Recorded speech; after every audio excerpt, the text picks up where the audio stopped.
Hello everyone, welcome to SPC centre. This is Prashant Kumar. Friends, आज के इस वीडियो में मैं आप लोगों के साथ अगस्त महीने की बिहार की करंट अफेयर्स को डिस्कस करूंगा। यह जो वीडियो है वह बीपीएससी की आगामी प्रीलिम्स परीक्षा यानी कि 17वीं प्रीलिम्स परीक्षा के लिए काफ़ी अधिक महत्वपूर्ण है। और जैसा कि आप सभी जानते हैं कि टीम आईएसपीसी सेंटर के द्वारा हर एक महीने की monthly wise Bihar current affair को आपके साथ डिस्कस किया जाता है। यूट्यूब चैनल पर एक प्लेलिस्ट बना हुआ है, वहाँ पर सारे महीने की बिहार करंट अफेयर का वीडियोस अवेलेबल है, आप लोग उसे जरूर देखें। तो आज हम लोग अगस्त महीने की बिहार की करंट अफेयर्स को डिस्कस करेंगे। एक महीने के अंतर्गत बिहार में जो भी महत्वपूर्ण घटनाएं घटी है और उससे जहां से सवाल बनने की प्रबल संभावनाएं हैं उसे हम लोग डिस्कस करेंगे। पहला और सबसे महत्वपूर्ण है, बिहार का पहला सुपर कंप्यूटर का निर्माण किया गया है। किसके द्वारा? सीडैक के द्वारा। सीडैक का पूरा नाम है centre for development and advance computing. ठीक है, तो आप लोग याद रखेंगे बिहार का पहला सुपर कंप्यूटर का नाम क्या है? परम बुद्ध। तो सुपर कंप्यूटर का नाम आप लोग याद रखें और किसके द्वारा निर्माण किया गया है यह भी आप लोग याद रखें। ठीक है, तो बिहार का पहला सुपर कंप्यूटर परम बुद्ध है जिसका निर्माण सीडैक के द्वारा किया गया है। सीडैक का पूरा नाम है centre for development and advance computing. अगला है, मुख्यमंत्री ग्राम परिवहन योजना की अवधि को बढ़ाकर 31 मार्च 2026 तक विस्तारित कर दिया गया है। ठीक है, यानी कि मुख्यमंत्री ग्राम परिवहन योजना इसकी जो शुरुआत है वर्ष 2021 में इसकी शुरुआत की गई थी और अब इसकी अवधि को बढ़ाकर जो लास्ट अवधि है 31 मार्च 2026 तक इसकी अवधि को विस्तारित कर दिया गया है। तो काफ़ी महत्वपूर्ण है, आप लोग ध्यान रखेंगे। हाल ही में केंद्र सरकार के द्वारा केंद्रीय गृह मंत्रालय के द्वारा बिहार के किन 2 जिलों को नक्सल प्रभाव से मुक्त घोषित किया गया है? तो केंद्रीय गृह मंत्रालय के द्वारा बिहार के जिन 2 जिलों को नक्सल प्रभाव से मुक्त घोषित किया गया है उनमें एक है बांका और दूसरा है चंपारण। यानी कि केंद्रीय गृह मंत्रालय के रिपोर्ट के अनुसार, डेटा के अनुसार अब बांका और चंपारण नक्सल प्रभाव से मुक्त हो चुका है। अभी अगर देखा जाए तो बिहार में 8 जिले ऐसे हैं जो नक्सल प्रभावित हैं। गया है, औरंगाबाद है, ऐसे मिलाकर कुल 8 जिले वर्तमान समय में नक्सल प्रभावित हैं। तो हाल ही में 2 जिलों को नक्सल प्रभाव से मुक्त घोषित किया गया है। बिहार के 2 जिले कौन कौन हैं? बांका एवं चंपारण।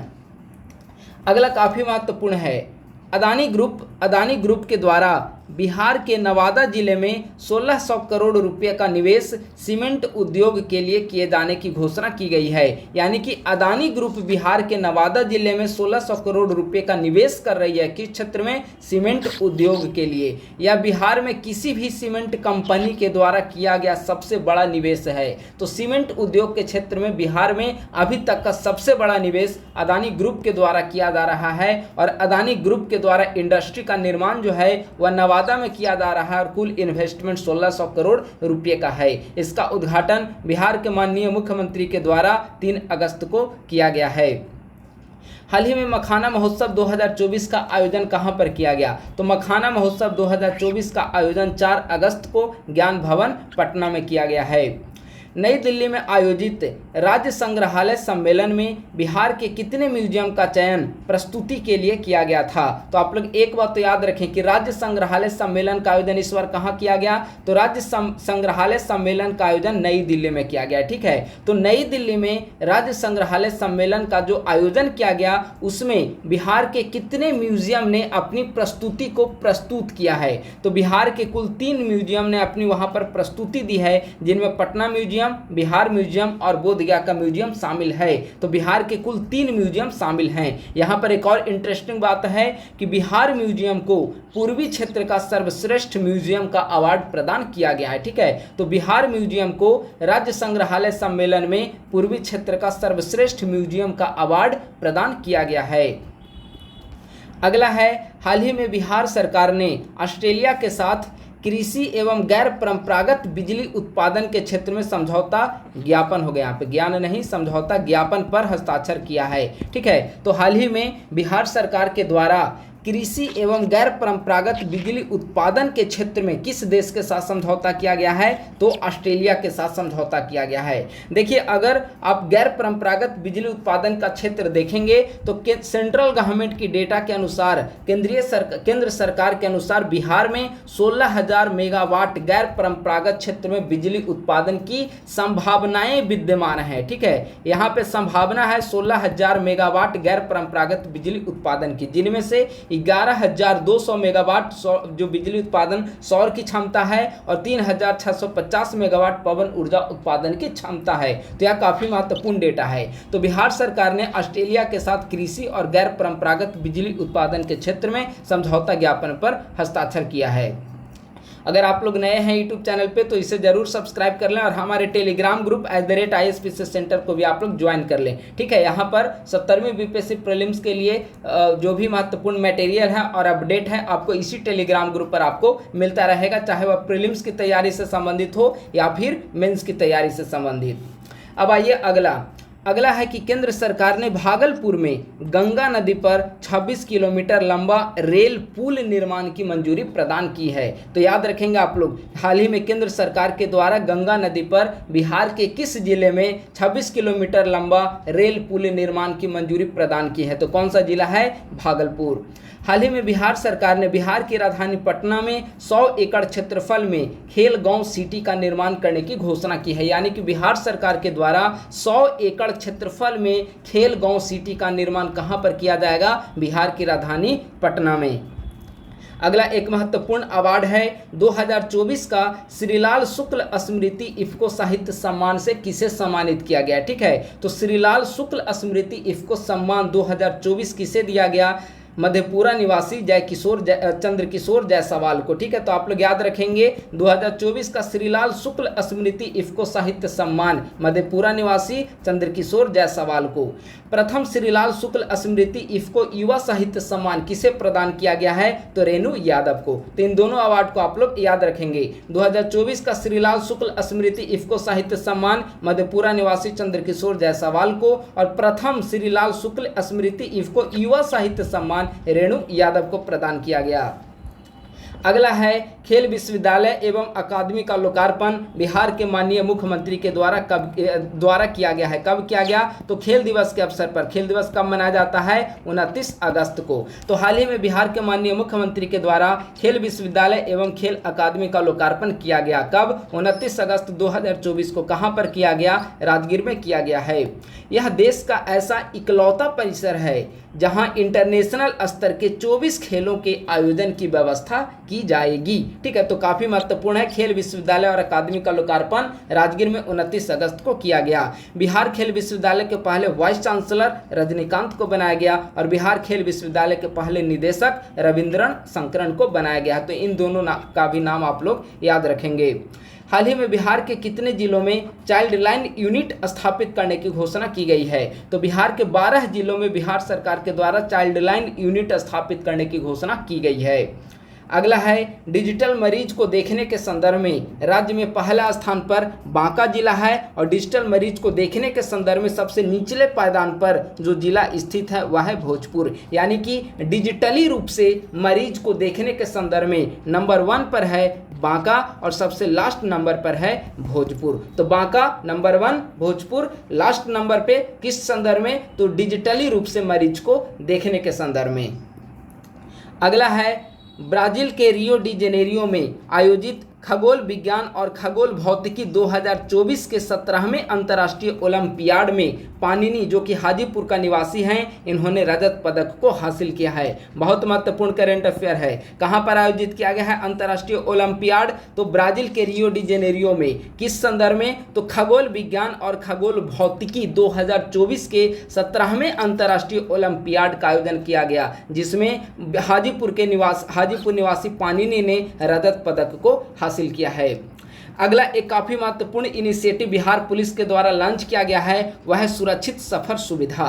देखिए जो सुरक्षित सफर सुविधा है इसके अंतर्गत यह बिहार पुलिस के द्वारा राज्य के महिलाओं की सुरक्षा हेतु लॉन्च किया गया है। सुरक्षित सफर सुविधा किसके द्वारा? बिहार पुलिस के द्वारा। यह 15 सितंबर से प्रारंभ किया जाएगा। अभी पायलट प्रोजेक्ट के रूप में 5 सितंबर से 6 जिलों में इसे चलाया जा रहा है। 6 जिलों में चलाया जा रहा है। ठीक है, तो सुरक्षित सफर सुविधा बिहार पुलिस के द्वारा। इसमें देखिए यह महत्वपूर्ण है कि आप अगर कोई भी महिला या लड़की बिहार के किसी भी क्षेत्र में भ्रमण करना चाहती है और वो खुद को असुरक्षित महसूस कर रही है, वह सुरक्षा चाहती है, तो 112 नंबर पे डायल करें। बिहार पुलिस के द्वारा उसको सिक्योरिटी प्रदान की जाएगी और अपने सिक्योरिटी में, अपने प्रोटेक्शन में उसे उस स्थल का भ्रमण कराया जाएगा। तो सुरक्षित सफर सुविधा काफी महत्वपूर्ण इनिशिएटिव है महिलाओं की सिक्योरिटी को लेकर, महिलाओं की सुरक्षित यात्रा को लेकर। अगर आप देखें कि भारत में ऐसे कितने राज्य हैं जहां पर इस तरह की सुविधा वहां की पुलिस के द्वारा प्रदान की जाती है, पुलिस प्रशासन के द्वारा, तो भारत में ऐसे 2 राज्य अभी हैं जिनमें हरियाणा और तेलंगाना है। ठीक है,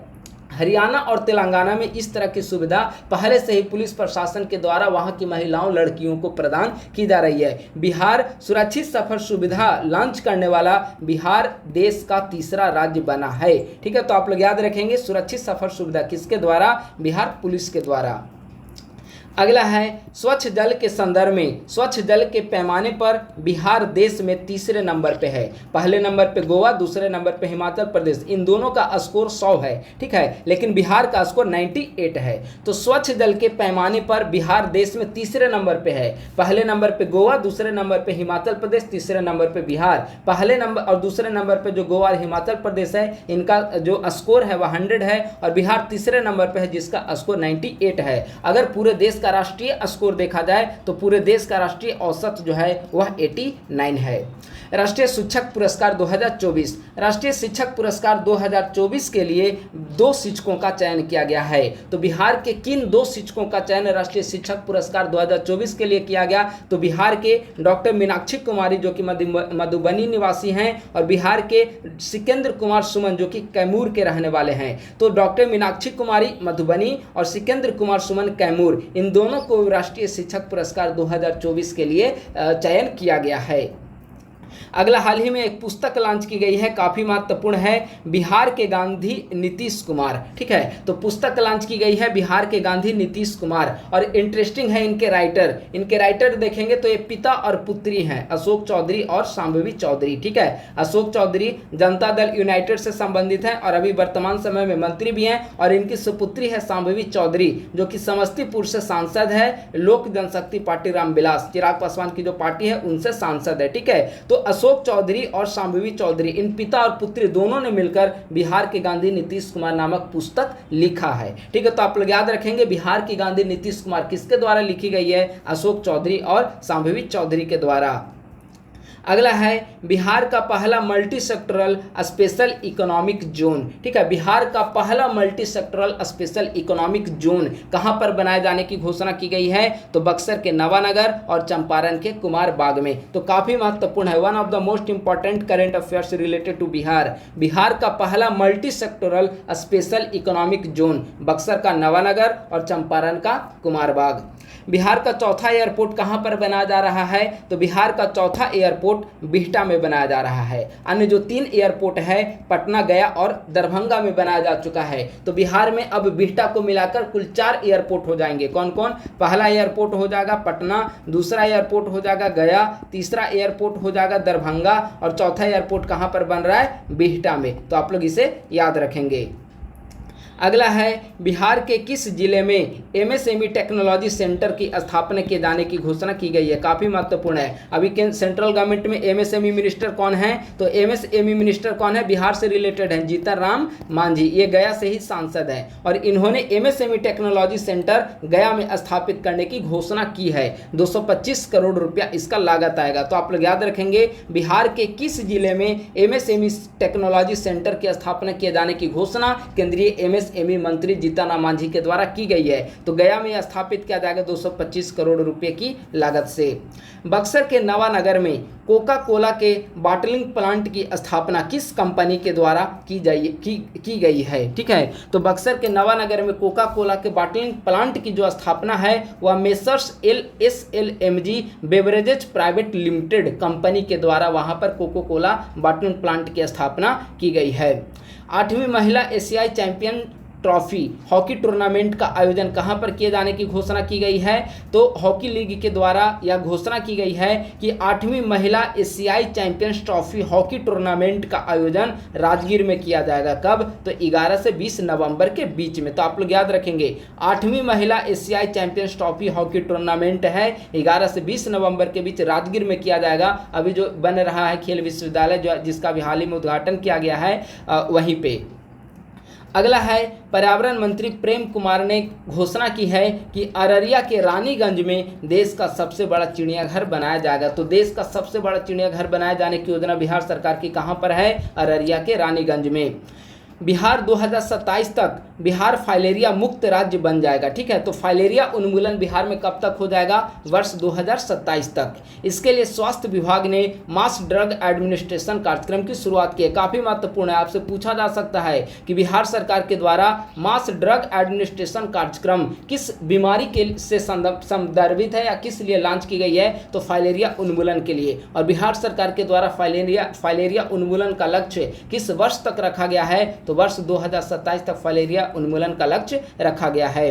अगला और काफी महत्वपूर्ण है, मधुबनी कला की मातृशिल्पी पद्मश्री गोदावरी दत्ता का हाल ही में निधन हो गया है। तो आप लोग याद रखेंगे, पूछा जा सकता है कि गोदावरी दत्ता जो पद्मश्री से सम्मानित हैं जिनका हाल ही में निधन हो गया है वह किस पेंटिंग से संबंधित है, किस क्षेत्र से संबंधित है? तो गोदावरी दत्ता का जो संबंध है वह मधुबनी कला पेंटिंग से है। तो इस तरह से आज की इस वीडियो में आप लोगों के साथ अगस्त महीने की बिहार की करंट अफेयर को डिस्कस किया गया है। देखिए अब 17वीं बीपीएससी प्रीलिम्स की डेट आ चुकी है और 17 नवंबर, जैसा कि हमने प्रीवियस कई वीडियोस में बताया था आपको, हमने लास्ट 75 दिन का जो शेड्यूल बताया था उसमें भी हमने आपको स्पष्ट कर दिया था 10 दिन पहले ही कि आपकी 17वीं बीपीएससी प्रीलिम्स एग्जामिनेशन मिड नवंबर में आयोजित किए जाने की प्रबल संभावना है, ठीक है। तो उसमें हमने 75 दिन का स्ट्रेटजी काफ़ी बेहतर तरीके से शेयर किया था। उम्मीद है कि आप लोग उसे फॉलो कर रहे होंगे। तो जो 17 नवंबर को एग्जामिनेशन है तो आप लोग जो करंट अफेयर जो आप लोग स्टडी करेंगे 1 जनवरी 2024 से लेकर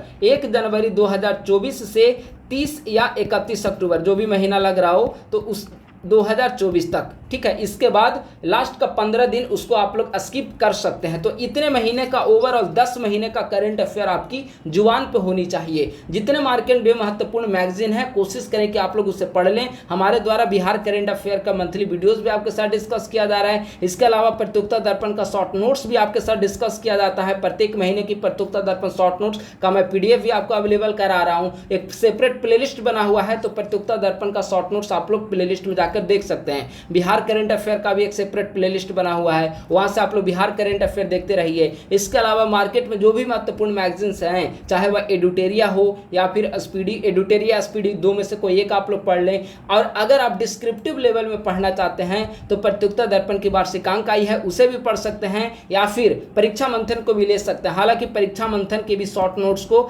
मैं आपके साथ डिस्कस कर चुका हूं, ठीक है। परीक्षा मंथन शॉर्ट नोट्स हमने टोटल 3 वीडियोज में जितने महत्वपूर्ण सेक्शन है, राष्ट्रीय, अंतर्राष्ट्रीय, economics, science and tech, defence, ठीक है, एग्रीकल्चर, हेल्थ, इन सभी सेक्शन का हम लोग शॉर्ट नोट्स के रूप में डिस्कस कर चुके हैं, ठीक है। तो इतना अगर आप लोग बेहतर तरीके से कंप्लीट करते रहें तो कहीं पर भी कोई दिक्कत नहीं आएगी, ठीक है। उम्मीद देखिए करंट अफेयर ही आपका रामबाण साबित होगा एग्जामिनेशन में। हर एक जो सेक्शन होते हैं वो लगभग हर एक स्टूडेंट का स्ट्रांग होता है, लेकिन करंट अफेयर कहाँ से पढ़ें, क्या पढ़ें, इसमें थोड़ा ज़्यादा हेजिटेशन होती है स्टूडेंट को। तो सबसे बड़ी समस्या करंट अफेयर को लेकर है। अभी से लगातार 2 घंटे करंट अफेयर आप लोग डेली पढ़ें, तो उम्मीद है कि जब तक 17वीं बीपीएससी प्रीलिम्स होगी तब तक आप करंट अफेयर के लिए पूरी तरीके से तैयार हो चुके होंगे, ठीक है। तो बस आज के वीडियो में इतना ही। आज हमने बिहार करंट अफेयर अगस्त महीने को डिस्कस किया है। शीघ्र एक नए वीडियोज आप लोगों के साथ डिस्कस किया जाएगा। Thank you so much. अगर आप लोग नए हैं तो सब्सक्राइब जरूर कर लें और अपने दोस्तों के साथ भी इस लिंक को अवश्य शेयर करें। बहुत बहुत धन्यवाद।